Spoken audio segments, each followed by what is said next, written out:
So I met Erica Dhawan through an author's meetup, hosting or co-hosting with Todd Herman and John Rulin, and we invited some folks in. One of the members or participants last time was Dory Clark. She's written The Entrepreneurial You, Reinventing You, and she's friends with Erica Dhawan, who wrote Digital Body Language. And when Erica came in, she just shared perspectives of communicating in this new environment in such a fascinating way. I was like, do you mind coming on the podcast? She's like, oh, absolutely. I'll share it all. So listen on in to Erica Dhawan. While you're listening in, go to Amazon and type in Digital Body Language. I encourage you to pick up a copy of the book. So what I took away immediately is that the new language is far more implicit than it was explicit before, where we're much more demonstrative. And now with this kind of new normal and how we're communicating, that it's the preparation, it's the nuanced chat that is really much more important than it was before. What do you all think? That's what I had written down. Wait, Kels, what do you mean that face? You want to tear me apart? Kels, your name is Justin Love, and I just realized it. Oh, on the chat, yeah. And then it's one of those things where you know when you're not supposed to laugh, like when you're at a funeral, and then you can't help it. Oh, yeah. I hate that. Yeah, it's not even that funny, but you know, it's unstoppable. My wife's grandfather, Dick Hahn, he has 80th birthday, and we went and we were at the party. This is on Coronado in San Diego, and we're at this beautiful home, and they start celebrating. They're like, we want to honor Dick. And my sister-in-law, Tammy, she starts laughing. And I sit there, I'm like, oh my God. And the Dick comments wouldn't stop. Like someone's like, who here loves Dick? And like everyone's like, I love Dick. And then they start going, let me tell you about my story with Dick. And it's like, could you just please use him? Richard? What did or you Richard say? Or Mr. Hahn? Everyone had to talk about Dick. What was his last name? What? What was his last name, Mike? Hahn, Dick Hahn, H-A-H-N. I thought you said look Dick at Jeremy's name. Dick Hahn. No, Dick Hahn. And I couldn't stop laughing. And so people started looking over like, what's so funny? And I'm like, oh. So I had to leave the room. Oh. Chris got upset with me. Why are you laughing? Like, you're so immature. I'm like, I know. I know. It was so funny. And it went on for hours, it felt like. It only feels that way when you're trying to I know. It was probably like 5 minutes of celebrating Dick. But it's torture trying to stifle laughs. Oh, God. What else do you guys take away? I thought, I liked how she said it's about how we make people feel. And that in today's mode of communication, what's really important is just the initial calendar invite. Have you got everybody clear and on the same page? Are you including everybody?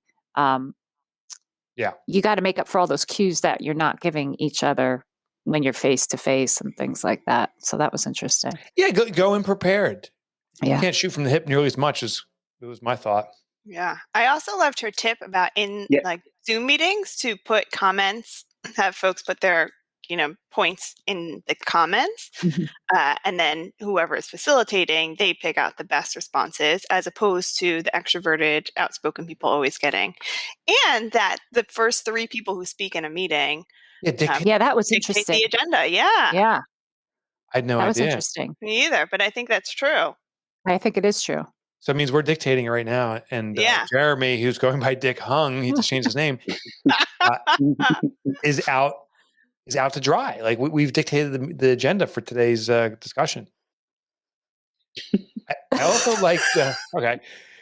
I also liked that she said a phone or a video message beats 1,000 emails. Yeah. So much can be lost. So much of the intent behind communication can be lost in actual just raw text. That the doing it by phone or video, we can give a lot more context around what we're trying to communicate. So that's why I despise texting, because people take things the wrong way all the time, and you're constantly having to like clarify or like add emojis to like give that kind of dimension to the emotion. Jeremy and I just did this with each other yesterday. He's like, "Are you mad at me?" Oh yeah. Oh, you know? No, me and Jeremy. Yes. Oh, you and Jeremy. Yeah, because our texts were such that it sounded like I was abrupt with him or something like that. So then he had to like get clarification, like, are we cool? Did you get this information from me? And I'm like, yeah. Oh, I'm so sorry. So there's so much that's lost. Or so much I've gone lost. to audio texting. If someone else has an iPhone, as audio text consistently now, it's faster and the context isn't lost. I miss talking to people. I find that if somebody sends me a novel through text, I just look at it and sigh like, oh God, come on. Like if you're going to text that much, like just pick up the phone. We can get everything done within 5 seconds. But conversely, it's like you can respond on your timeline. Like sometimes I hate having somebody call me because I'm like in the middle of something. Yeah. I would just let me get back to you when I can and let there be this kind of trickle out. Like my mom's the worst because it's like she has to call and then it's an hour-long conversation as opposed to I just need an answer to this one little thing. Yeah. For me, because of my short-term memory loss, I like having the conversation transcribed there so I know what I'm referring to and like what was stated and what were the particulars of this, thing that we're talking about. Do you really have a short-term memory loss? I swear I do.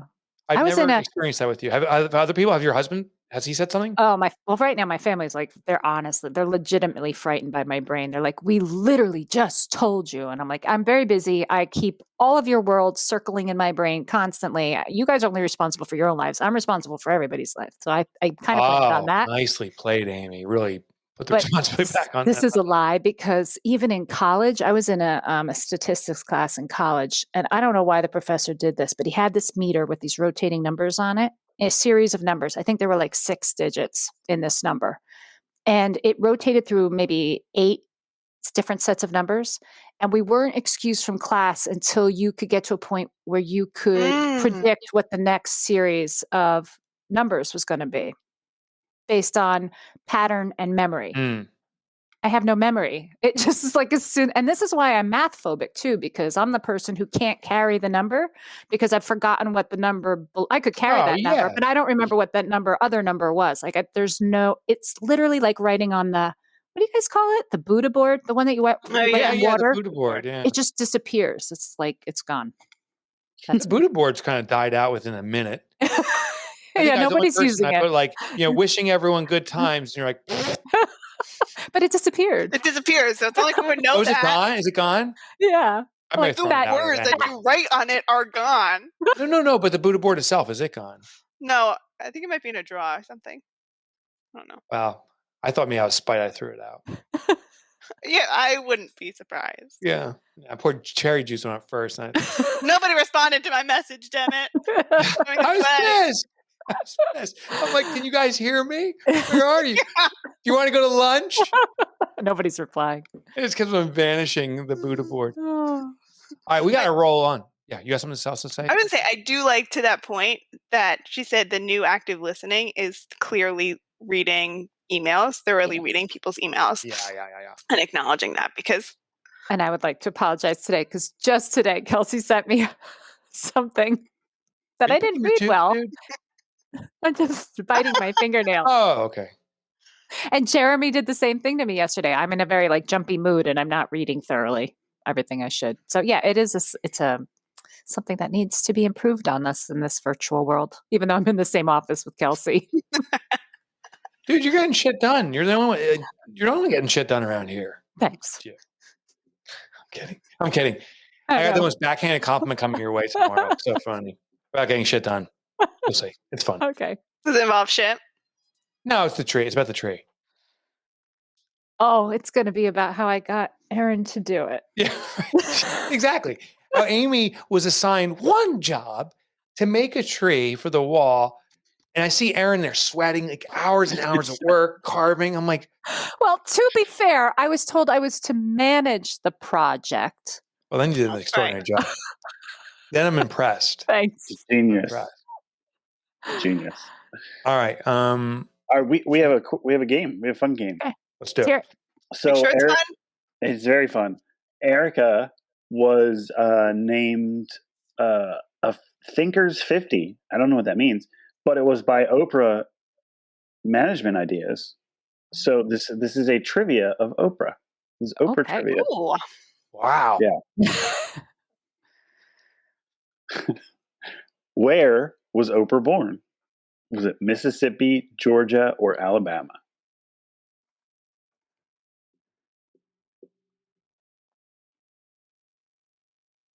All right, you guys ready for the next one? Mm-hmm. Mm-hmm. Okay. Oprah's name on her birth certificate, is it Harpo, Horpo, Orpa, Orpah, or Pora, Porah?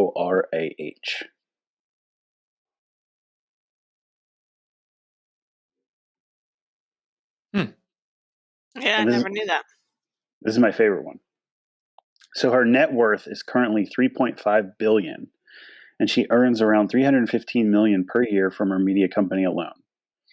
If you were to stack $100 bills 3 feet high and fill a standard size pallet in a cube, how many pallets would you have to fill in order to equal her net worth? Okay. Is it 12? This is just to give you perspective. Dollar bills, you said? $100 bills.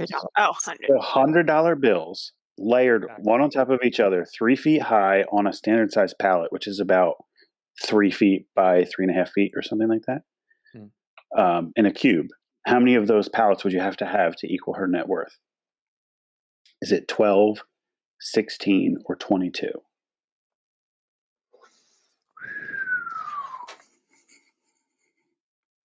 Can I say none of the above? I was expecting like 4,000 pallets or something. I had no perspective. Yeah, that's me. Well, just to give you an idea, $10,000 of $100 bills is about like this. It's like I'm interested. It's like not even an inch thick stack, and then $1 million is like this. You know, like how your lower hand's off the screen. So, dude, that's like this. Like this. Just like this. Like just to give you perspective, I won't give you perspective. Yeah. Okay, so where was she born? Mississippi. I said Alabama. It was Mississippi. Yep. This next one's got me nervous, though. I don't know. Okay, so what is her name on her birth certificate? I said Harpo, just because that's her. No, that's her business. company. I think it's the second one. I know. I think it's Orpa. I think I remember reading that it was Orpa. Harpo makes sense because that's what she named her. So no, she took her name and spun it backwards. I know. I think it's Orpa. Maybe there's a double meaning. What is it, Jer? It's Orpa. Yeah. So apparently, was that answer number 2 or 3? I just put 2. That was 2. Yeah. So apparently, people would pronounce it wrong so much that she went with Oprah, and then Harpo is just Oprah reversed for her business. Okay, so her net worth is $3.5 billion. If you were to stack $100 bills 3 feet high, fill a standard size pallet in a cube with those bills, how many pallets would you have to fill in order to equal her net worth? 22. I'm gonna go with 22. It's 22. Just think about that. 22 pallets stacked with $100 bills in order to equal how much her net worth is. And the funny thing is, like, I was like, no, it's got to be way more than that. Yeah, I would have thought that too. Yeah. Well, $1 billion is roughly 6 pallets. Is $1 billion. There you go. So 3 times 6, 18 pallets, but she's a little more than that. Yeah.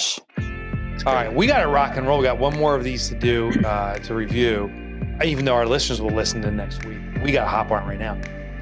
But before we leave you, I want to invite you to rate our show. Go to rateourpodcast.com. Please also subscribe if you're enjoying the show. We want to make sure you don't miss anything. And I'd appreciate your questions because I want to answer them on our show. Ask Mike at MikeMichalowicz.com. All right, we're out of here. Wishing you good times. Good times.